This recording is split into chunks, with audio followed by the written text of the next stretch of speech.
Hey everybody, Forrest here with Rocky Mountain School of Photography, and super exciting news today. We have an update, a full year update of Lightroom Classic. Let's go ahead and dive in. Now, the first thing you're gonna need to do is update your Lightroom Classic to the newest version. To do that, you're gonna wanna open up the Adobe Creative Cloud application on your computer, scroll down to Lightroom Classic, and there should be an update button. If there's not, it might already be updated, which is super awesome. Now, this is a full-featured version update of Lightroom. So the first time you open it, you're gonna have to update your catalog to work with this new version. So what you're gonna wanna do is go and open up Lightroom, and it's gonna prompt you, and you're gonna see this box right here.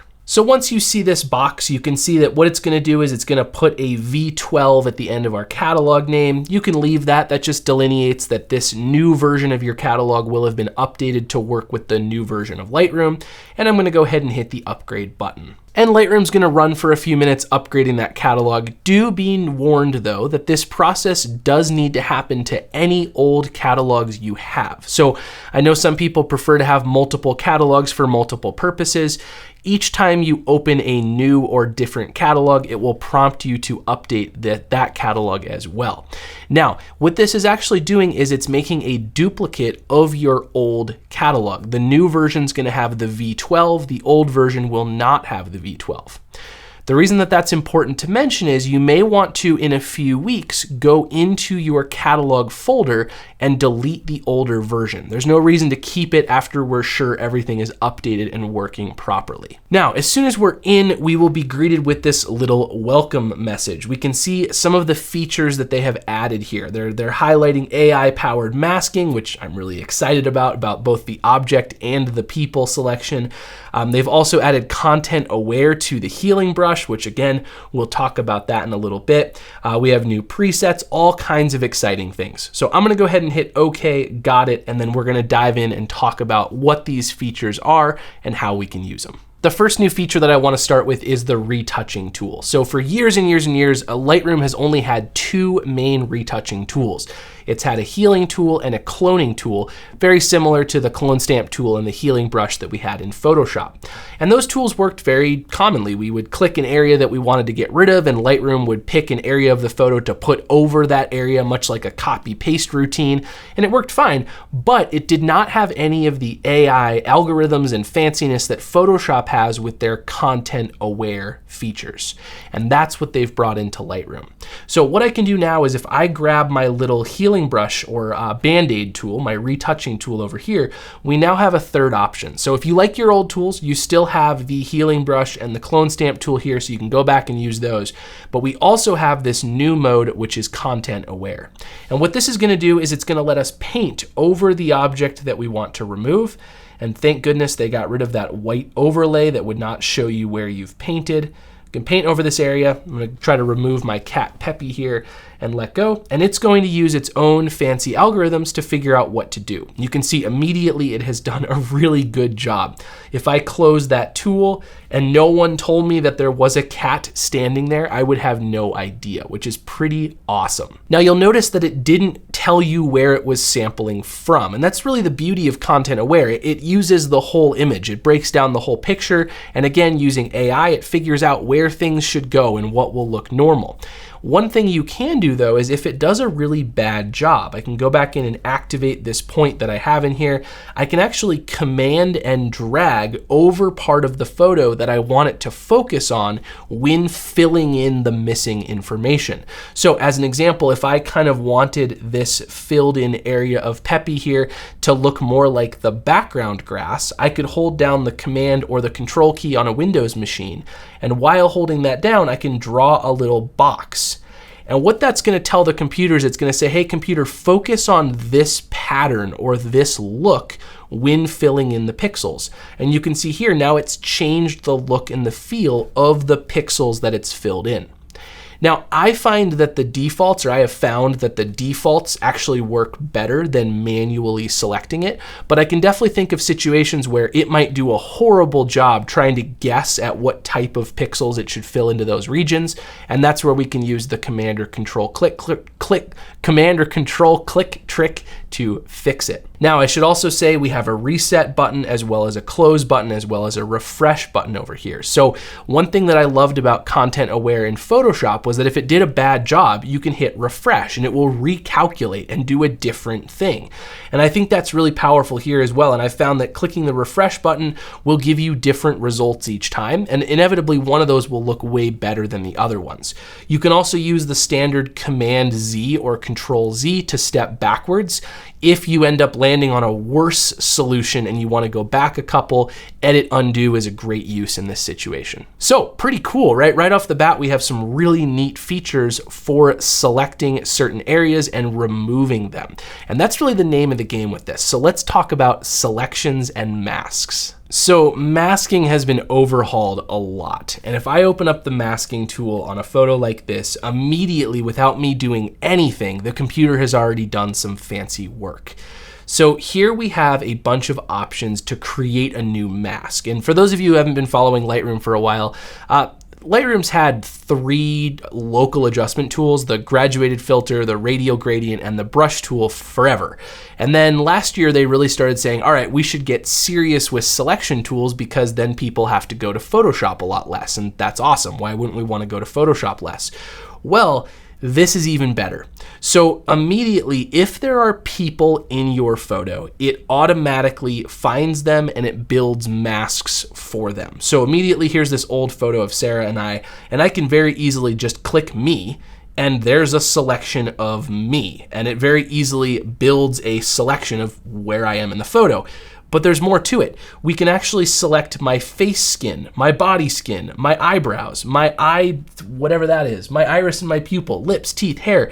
It breaks up each person into different areas that you may want to affect and target with a selection. So I'm just gonna leave it on entire person, hit create mask, and now it's built a mask around just me. And I can adjust my color temperature. If I wanna look super tan, I can look super tan, right? Like I can affect all of those different things completely separately. Now, if I go in and I make a new mask, right? I can do the exact same thing. Select people. Now I could select Sarah and make a new mask for her.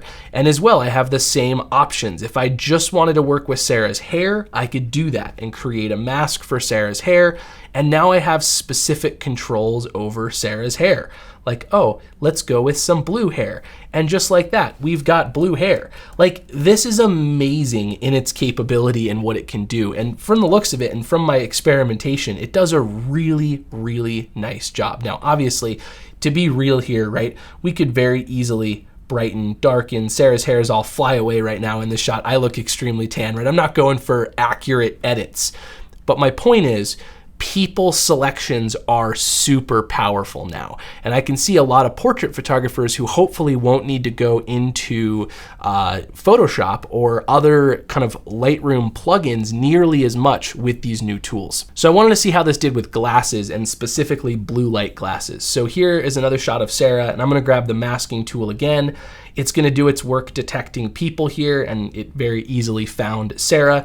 If I click on her, let's just see what it does. So face skin, it's done a really nice job not selecting the glasses. See, body skin, got her neck. We have eyebrows very clearly. I guess the eye sclera, that's whites of the eyes, awesome. Iris and pupil, lips, teeth. So let's just take like teeth for an example, right? So previously, if we wanted to do like a teeth whitening or a teeth desaturating in Lightroom, we had to go in with the local adjustment brush and paint each tooth, which was fine, it worked fine, but Photoshop was always a little bit faster because Photoshop had things like Quick Select or the Magic Wand or tools like that. Well, here I can select Sarah's teeth, I can take the saturation down just a little bit on them, and just like that, maybe brighten just a hair, we're able to do a standard teeth whitening in 10 seconds. And if I turn on and off the eyeball for that mask, we can see very effective. Let me zoom in here. We can see our precision level here. And yeah, it looks really good. I mean, it did a nice job selecting just the teeth and nothing else. So that's pretty amazing. So we have person detection, and this works in group photos. It works in single photos, whatever it is. We can not just select the person as a whole, we can also select individual parts that we might want to adjust separately, specifically eyes and teeth, which again, for portrait photographers is awesome. Now, the other new thing was the select anything tool. So previously we had select subject, where the computer did its best to select the subject of the shot. But now we can just say, hey computer, I'm gonna draw a box, let's select it. Let's go ahead and look. So in an image like this, I might have a tendency to want to come in specifically to the lower half or the upper half of the photo and select those independently. And there's a few different ways we could do this. So for one, I could select objects, and you can see in our masking selection, that's a new option that we have. And what I can do with that is I can get my rectangle tool here at the top, and I can very easily draw a rectangle around the lower half of the photo, the buildings on the bottom. And what that's gonna do is it's gonna build a mask using AI around what it is that I just encompassed with my rectangle tool. So think of it like the paintbrush tool that we used to have, except it's gonna be smart. It's kind of like the paintbrush tool plus auto masking plus a bunch of other fanciness. And now just like that, I could, warm up these buildings toward the bottom of the frame. Maybe I want to add a little bit of contrast there, something like that. Now I want to make a new mask. So I'm going to say create a new mask up here. And again, I have all of these options. So we have all the same ones we had, radial, linear, brush, all of that. But inside of objects, we have those new selection tools. So now I might want to grab that rectangle again. And this time, I'm gonna take the upper half of the photo, and it's gonna do a nice job selecting it. I'm gonna mouse over the mask, and yes, it did a great job, that's awesome. And now maybe I wanna cool this side down a little bit instead of warming it up, and again, add a little bit of contrast. So now I've kind of taken the cooler buildings, made them cooler, the warmer buildings made them warmer, and we've made this kind of polarization across the two sides of the photo. And this was impossible without very careful painting, using range masks and all kinds of things in previous versions of Lightroom. Now, another thing I might want to do is go to create a new mask and use the select sky tool. And that's going to then give me a mask for the middle area, right? Now, does it spill a little bit? Sure. It spills onto the windows a little bit. It's not a perfect selection, and nothing will really be perfect when you get into these kinds of very precise, accurate selections. But the idea here is speed and efficiency and the ability to churn through photos in a very quick rate, which has been Lightroom's goal forever, is a professional editing tool that's also fast. And I think that comes down to the same thing that I've told students before is, I believe there will always be a time and a place for Photoshop. But as the versions of Lightroom Classic get better and better and better, the times that Photoshop are necessary is less and less, which is pretty sweet, right? I can very easily darken down that sky and wow, I have a lot of cloud detail up there that I didn't know I had.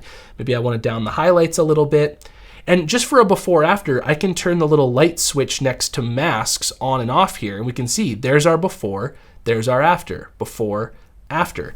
It's a completely separate photo just using some local adjustments. One other final masking tool that I think is worth showing is that you can select the background very easily as well. Now we can use the select background tool, and that will very easily select everything but your subject. So it just saves a little bit of time. And then from there, you're able to, control all of that background region separately, darken things down. Now, obviously I'm going too far here, but just to show you, it does do a really nice job. And that's one thing I've noticed with this tool. It understands where to have soft edge selections, where to have hard edge selections. And it's almost making like it's doing hours of work for you. And it's pretty amazing stuff. Now, there are some other updates as well, specifically with presets now. If you create presets that deal with local adjustments, those presets will be localized on all your different photos that you use them on. So you can make a preset for brightening teeth, and it would remember specifically to brighten or desaturate teeth. It wouldn't do it in the same place on every image. It would see where the teeth are, and it would do those teeth adjustments very easily with one click.